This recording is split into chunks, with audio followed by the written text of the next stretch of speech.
The fall season officially kicked off on Thursday, and in today's Climate Friday newsletter, we are going to recap summer and on some of the extreme temperatures, humidity, and precipitation that we felt over the summer season. Of course, the big story as we look forward in that WTOL 11 forecast is the fall equinox Thursday evening at 9:04 p.m. That is when we officially welcome in the fall season. Our normal high for the start of fall is 76 degrees, and of course, over the summer, we were way warmer than that with some extreme temperatures and even some triple-digit heat, but temperatures are now dropping as fall arrives. So we're going to be talking a recap of the summer, including that triple-digit heat that we felt earlier on in the summer season. That happened on June 21st, and you may remember the month of June as being one that delivered some unseasonably warm temperatures. It wasn't overly humid, but those triple-digit temperatures certainly unusual as we kicked off the summer season. This is officially the hottest day this summer, 100 degrees. June 21st. It happened early this year, even though you might think of July and August as the dog days of summer. Well, 100 degrees, we hit that on June 21st. What about the hottest month of the summer? Well, this one matches up pretty well with what you'd expect living in Toledo or Northwest Ohio.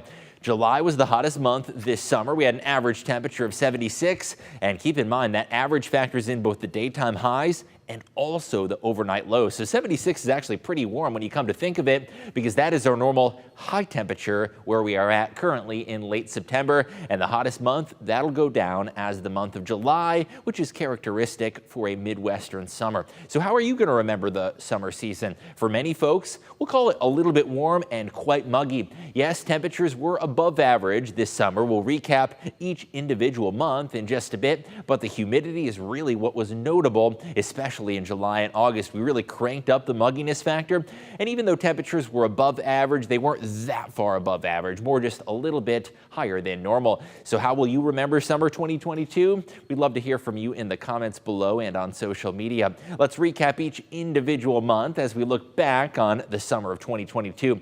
Now, as I mentioned, June actually delivered our hottest temperature of the summer season, and overall it was a warm month as well. We were nearly 2 degrees above average in the month of June, 1.8 to be specific, so it certainly was a warm start to the summer season. What about July? Well, July as a whole is our warmest month of the summer, but compared to normal, we were pretty close to an average July, only 0.4 of a degree above average, although the humidity in July was certainly a factor that made it feel warmer than the mercury might suggest.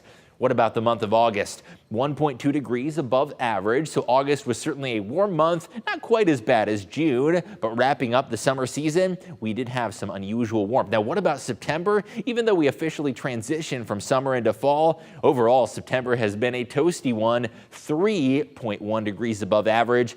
That is a significant difference from where we should be in September. What about rainfall? Obviously, this summer was warm and it was muggy, and we've had quite a bit of rain this year as well. Looking at July, not only was July the warmest month of the summer, it was the wettest month of the summer. So far this year in 2022, we have had over 26 inches of rainfall, and a lot of that has come over the summer. We started off the summer season in June with nearly 3 inches of rain, July 4.5 inches of rainfall, and what about August? Little over 4 inches of rain fell in the month of August, and in September, well, September was a warm one, but we only had about 2.6 inches of rainfall total. So as we end summer and look ahead towards autumn, well, what does Mother Nature have in store? A lot of the eastern United States is going to be cooler than average. That blue color across the eastern contiguous United States stretches from Maine all the way down into the panhandle of Florida, and a lot of the Gulf Coast in southeastern United States, it's going to be cooler than average as well.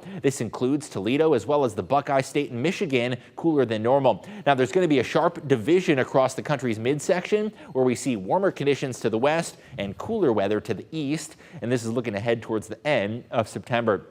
Now, the weather pattern is going to change as we move into the start of October. We're going to start to see what we call a ridge in the jet stream that'll bring us warmer than normal conditions looking towards the start of the next month. And much of the central and eastern United States is going to turn warmer by the start of October. Here is a first look to the beginning of October, and you'll see this in that WTOL 11-10-day forecast, which we update multiple times a day. Early October is going to bring us some temperatures in the 70s. We'll call this beautiful fall weather. one last hurrah for those of you that love summer. Even though we started off fall with a chill in the air, temperatures do return to the 70s with mainly sunny and mild conditions. So that's a recap on the summer of 2022. And of course, as we look ahead to autumn, stay tuned to WTOL 11 for the latest on that fall forecast.